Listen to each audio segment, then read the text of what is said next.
Halo, selamat datang.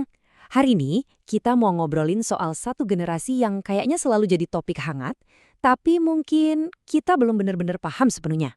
Yap, kita bahas Gen Z.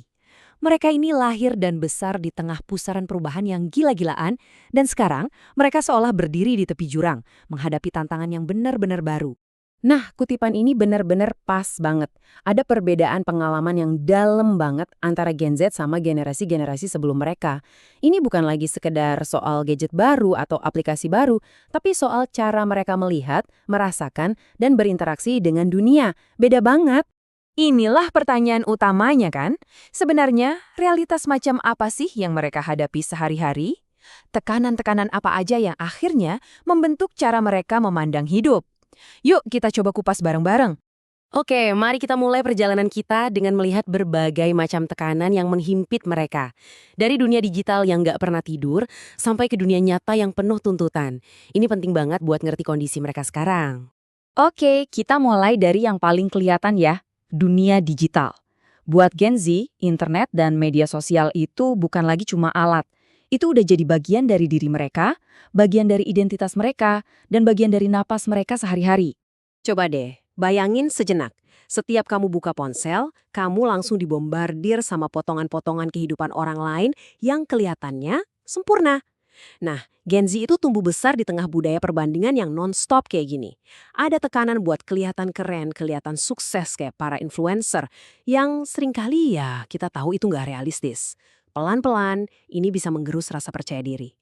Dan yang perlu kita tahu, ini tuh bukan cuma sekedar perasaan aja loh. Datanya beneran ada. Sebuah tinjauan dari belasan studi ilmiah nemuin korelasi langsung. Makin sering main media sosial, makin tinggi tingkat stres, kecemasan, bahkan depresi. Ini bukti nyata kalau dunia maya itu punya dampak serius ke kesehatan mental.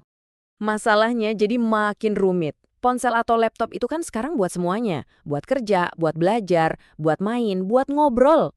Akibatnya, batasan antara kehidupan pribadi sama urusan kerja atau sekolah jadi kabur banget.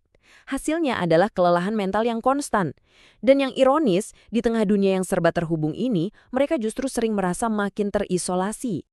Oke, sekarang kita bergeser sedikit. Kita lihat gimana tekanan dari dunia online ini merembet dan menciptakan masalah baru di dunia nyata, terutama soal kecemasan finansial. Nah, disinilah konflik batinnya terjadi. Di satu sisi ada tuntutan sosial buat nunjukin citra sukses di media sosial, liburan, barang-barang bagus, dan sebagainya. Tapi di sisi lain, kenyataannya banyak dari mereka yang punya literasi keuangan yang masih rendah. Ini kombinasi yang bahaya banget, karena bikin mereka rentan sama utang dan keputusan finansial yang buruk. Ini pertanyaan yang penting banget buat kita renungkan. Apakah semua tekanan tadi, soal media sosial, soal uang, murni cuma masalah pilihan individu? Atau jangan-jangan ada kekuatan lain yang lebih besar yang bekerja di belakang layar? Sekarang, yuk kita coba zoom out sebentar. Kita lihat gambaran yang jauh lebih besar. Pemandangan ekonomi global yang diwariskan ke Gen Z. Ini bukan dunia yang mereka ciptakan loh ya, tapi ini dunia tempat mereka harus berjuang buat hidup.